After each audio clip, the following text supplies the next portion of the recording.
누구에게 빚졌냐? 삼위 하나님께 빚진 자들입니다. 빚을 졌다는 것이 어떤 의미가 있을까요? 누군가에게 이제 돈을 빚졌다고 한번 생각을 해 보십시오. 내가 일한 대가를 받은 것이 아니라 빌리는 거죠. 그러면 그 돈은 엄밀히 말해서 내 것이 아니죠. 나에게 소유권이 있는 것이 아니라 빌려준 그 사람에게 소유권이 있는 겁니다.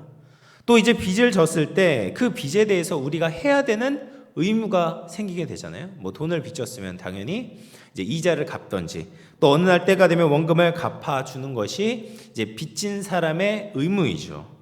근데 하나님의 말씀은 우리가 빚진 자라고 말씀을 하시는 거예요. 우리가 하나님께 빚을 졌습니다. 하나님께서 우리에게 베푸신 은혜를 생각해 보면 우리가 응당 받아야 될 어떤 대가를 받은 것이 아니었습니다. 내가 선한 일을 해서 착한 일을 해서 얻은 것이 아니죠. 하나님의 은혜로 받은 것뿐입니다.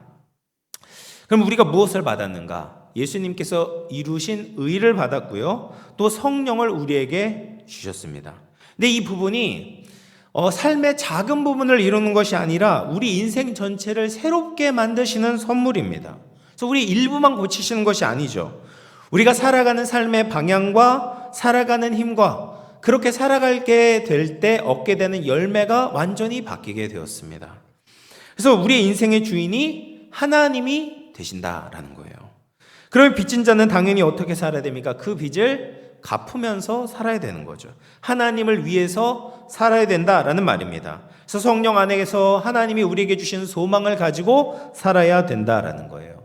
그래서 8장 12절 말씀을 보시면 같이 읽어보겠습니다. 시작.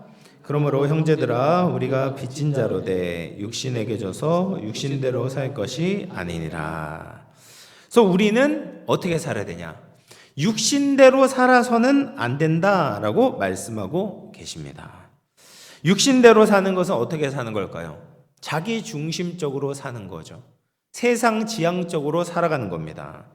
육신대로 살게 되면 뭐가 남냐면 죽음밖에 남는 것이 없습니다. 하나님의 목적에서부터 벗어난 것이 죄고 그것이 육신대로 삶을 살아간 사람의 모습이죠. 근데 그 죄의 결과는 결국 사망이고 그 인생은 아무 의미가 없게 된다라는 거예요. 그래서 우리는 죄와 타협해서 살아갈 수가 없습니다. 육신대로 살 수가 없어요. 마치 육신에 빚이 있는 것처럼 육신에 끌려다녀서는 안 되는 거죠. 육신에 끌려다닐 필요도 없고 끌려다녀서도 안 된다라고 말합니다. 굉장히 엄중한 경고이죠. 소리 약간 하울링이 나가지고 조금만 줄여실래요? 네. 그래서 어떤 사람이 있어요. 예수님을 믿는다고 합니다. 성령을 모시고 있냐라고 물어보면 그렇다라고 대답을 해요. 그런데 세상만 나가면 세상 사람과 똑같이 사는 사람이 있어요. 육신대로 사는 거죠. 만나보면 돈 이야기만 합니다. 연예인 이야기, 드라마 이야기만 해요. 그리고 자녀들 자랑만 합니다. 대화를 하면 할수록 예수님이 드러나는 것이 아니라 자기만 드러내는 거예요. 자기만을 위하는 삶을 살아가는 것이죠. 예수님을 믿는 것도 왜 믿어요? 결국 그 밑바닥에는 자기를 드러내고 자기를 자랑하고자 하는 그런 마음 때문에 믿는 사람들이 있습니다. 이런 사람들을 성령의 사람이라고 할 수 없는 거죠. 예수님을 믿는 사람이라고 볼 수가 없습니다. 그래서 하나님께서는 이런 사람들은 반드시 죽는다라고 경고하고 계세요. 그래서 로마서 11장에서도 비슷한 경고를 하십니다. 로마서 11장 20절, 21절 말씀인데요. 같이 읽어볼게요. 시작. 옳도다. 그들은 믿지 아니함으로 꺾이고 너는 믿음으로 섰느니라. 높은 마음을 품지 말고 도리어 두려워하라. 하나님이 원가지들도 아끼지 아니하셨은즉 너도 아끼지 아니하시리라. 그래서 하나님께서 오래전에 선택하셨던 그 원가지가 있어요. 이스라엘이 원가지죠. 원래 있었던 가지였어요. 그런데 그들이 하나님의 뜻대로 살지 않으니까 하나님이 어떻게 하십니까? 도끼로 찍어버렸어요. 원가지를 잘라내버렸습니다.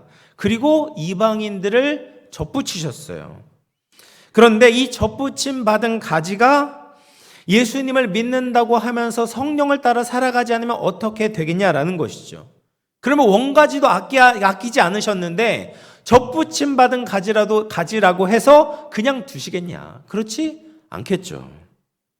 그래서 성령으로 우리가 살지 않으면 그냥 두시지 않습니다. 반드시 죽게 되는 거예요. 그런데 성령의 사람은, 예수 그리스도를 믿는 사람들은 죽지 않습니다. 왜냐하면 육신대로 살지 않고 성령대로 살도록 성령께서 계속해서 우리를 북돋아 주시고 인도해 주시기 때문입니다.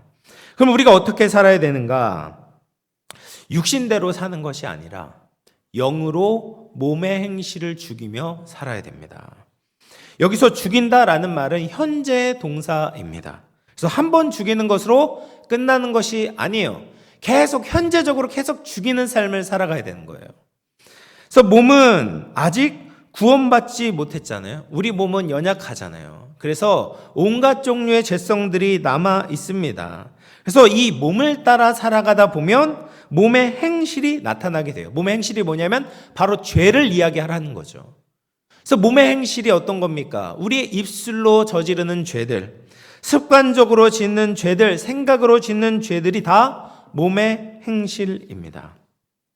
이런 것들이 고개를 들 때마다 죽여야 된다라는 거예요. 꼼짝 못하게 만들어야 됩니다. 끊어버려야 됩니다. 그러면 우리는 어떻게 우리의 몸에 자꾸 드러나게 되는 이 몸의 행실을 끊어버리고 죽일 수 있을까? 먼저 성령께서 내 안에 계심을 믿어야 됩니다. 우리는 죄와 사망에서 우리를 해방시켜 주신 성령, 그리스도를 죽은 자 가운데서 살리신 성령께서 우리 안에 계시다라는 것을 의심하지 않고 믿어야 됩니다. 이것이 몸의 행실을 죽이는 가장 중요한 작업이죠.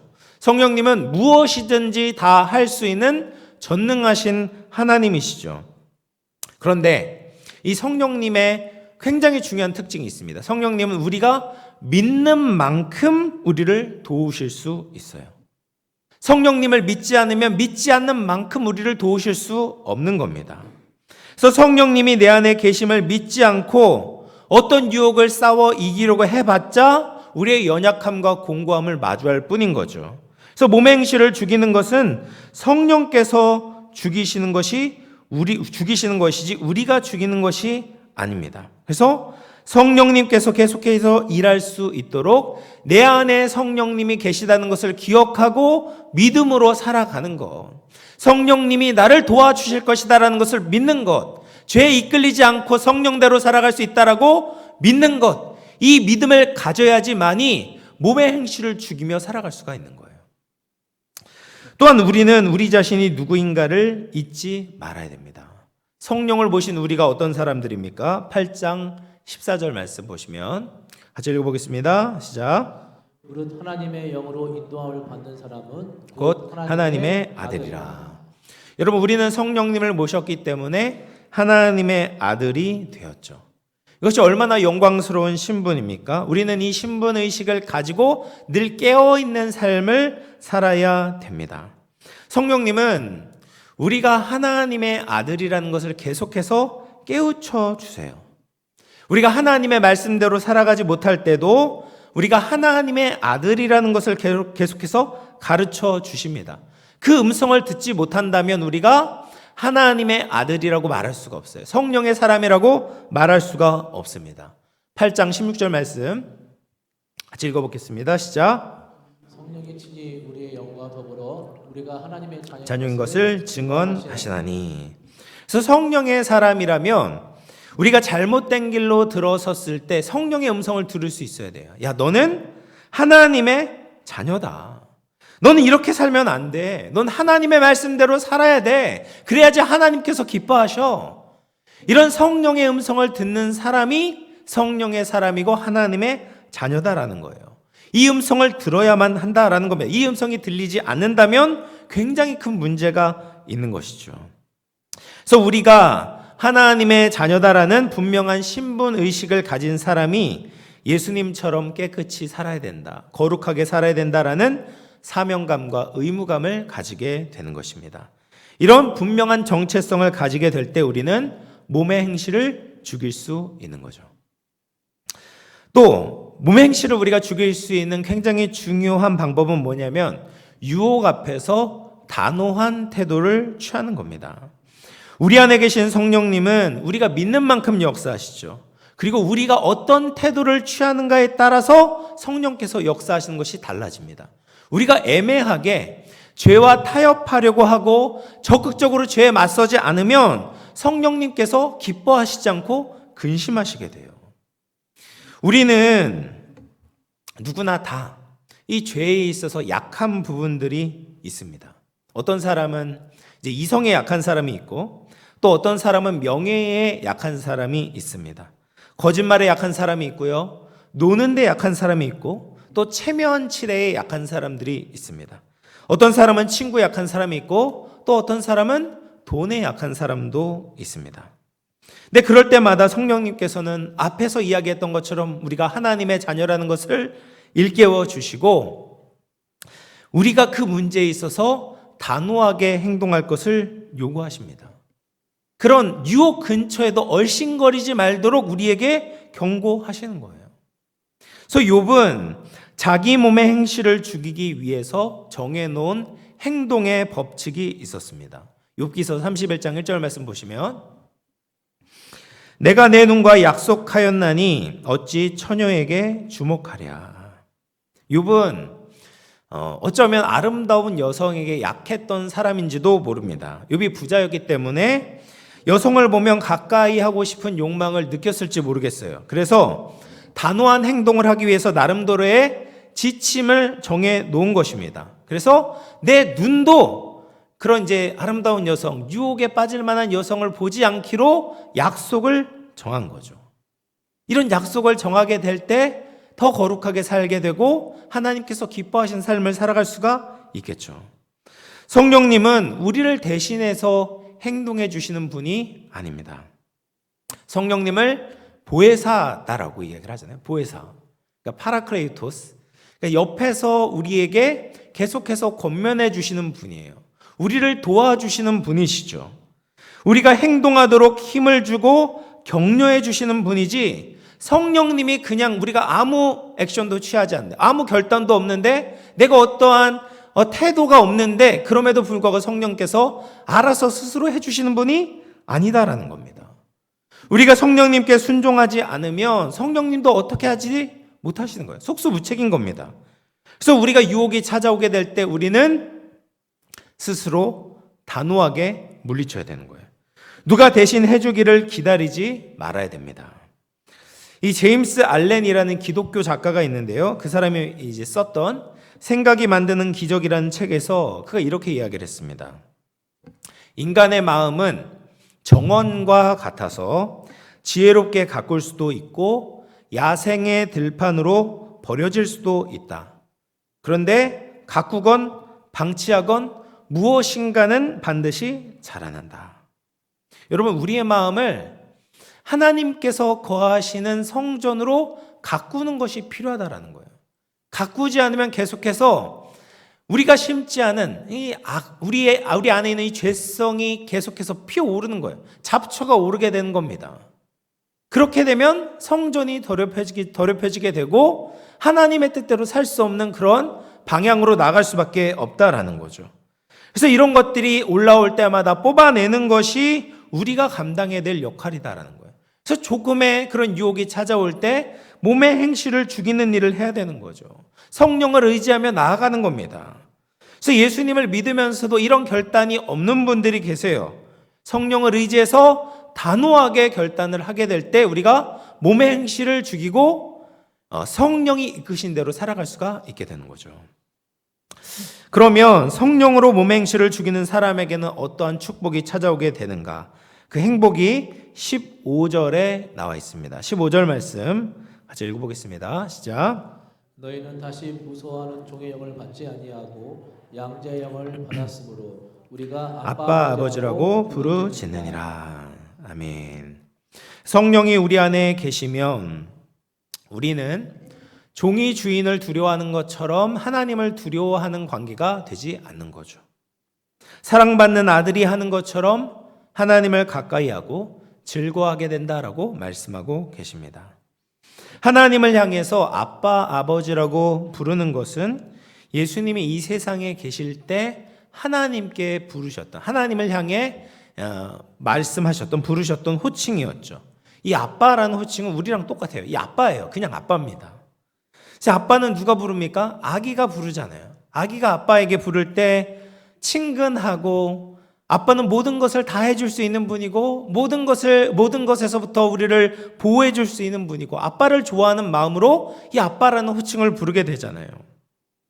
그래서 이 아빠, 아버지라고 부르는 것은 단순히 기도하는 것만을 의미하는 것이 아니에요.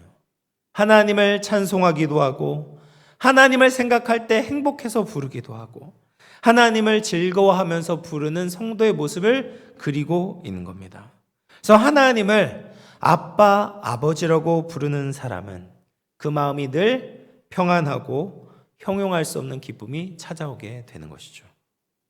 그래서 성령님께서는 우리를 사랑받는 하나님의 자녀로서 이런 아빠, 아버지라고 부를 수 있는 긴밀한 관계의 행복과 특권을 누리게 하시는 겁니다. 그런데 우리가 하나님의 자녀로서 이 땅에 살아갈 때 이런 즐거움만 있는 것은 아닙니다. 하나님의 자녀가 겪는 고난이 있다라고 말씀하고 계세요. 17절과 18절 말씀인데요. 자녀이면 또한 상속자, 곧 하나님의 상속자요.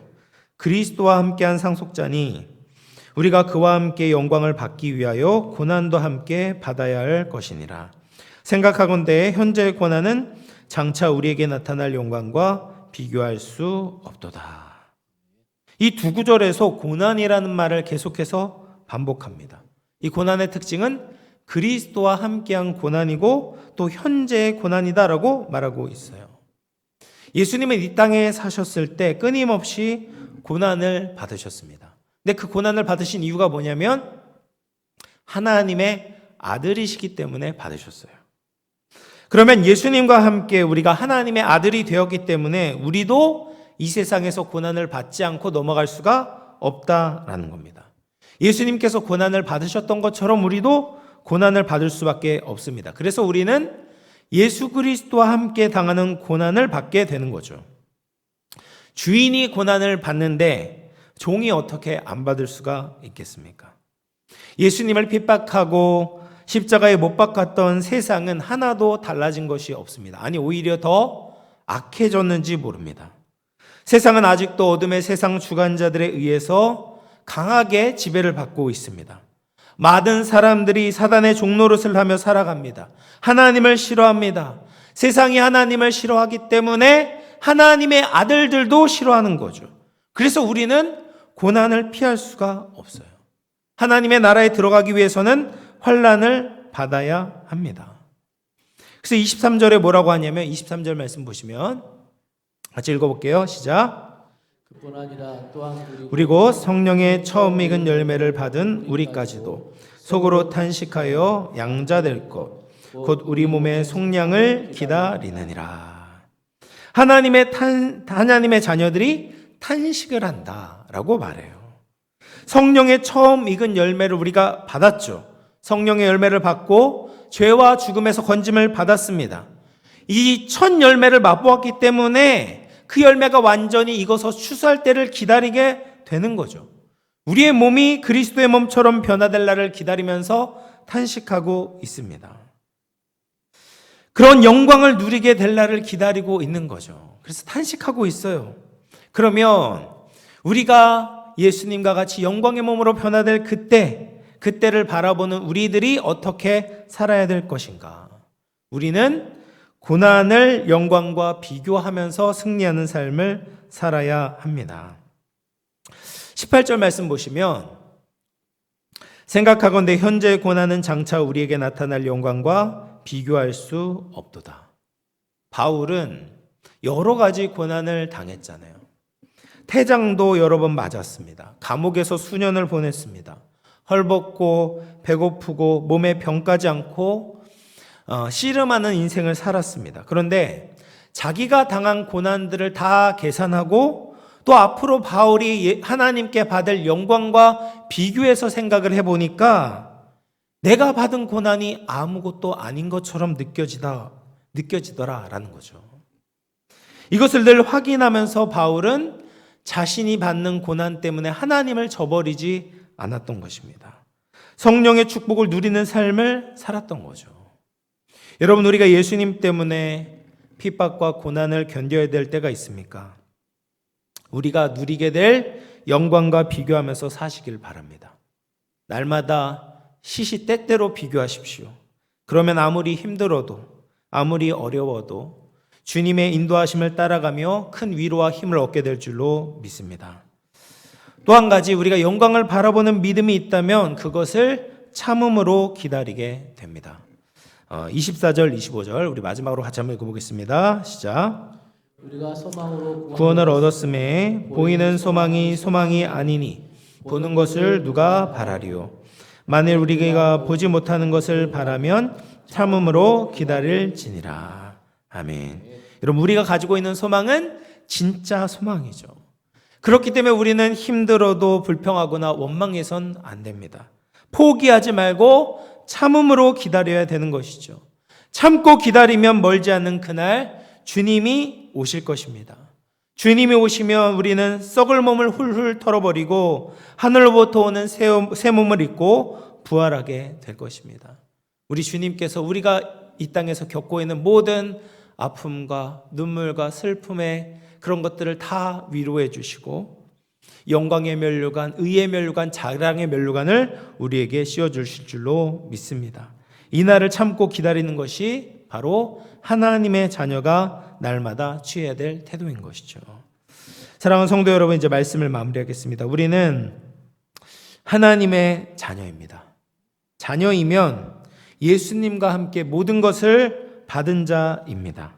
그렇기 때문에 우리는 지금도 영적인 축복을 누리고 있고 앞으로도 말할 수 없는 영광을 얻게 될 것입니다. 그런데 이 말세에는 예수님이 겪으셨던 것처럼 우리도 고난을 겪게 됩니다. 그럼에도 장래에 우리가 하나님 나라에서 받게 될 그 영광을 바라보면서 비교하면서 우리가 견뎌내야 되는 거죠. 그 영광을 기억하게 될 때 우리는 참게 되고 그 소망을 가지고 끝까지 견딜 수 있게 될 것입니다. 그래서 우리 모두 다 현재의 유혹과 어려움을 성령의 능력으로 이겨내고 끝까지 믿음으로 승리하며 살아갈 수 있는 우리 모든 영혼의 권속들 다 될 수 있기를 주님의 이름으로 축원을 드리겠습니다.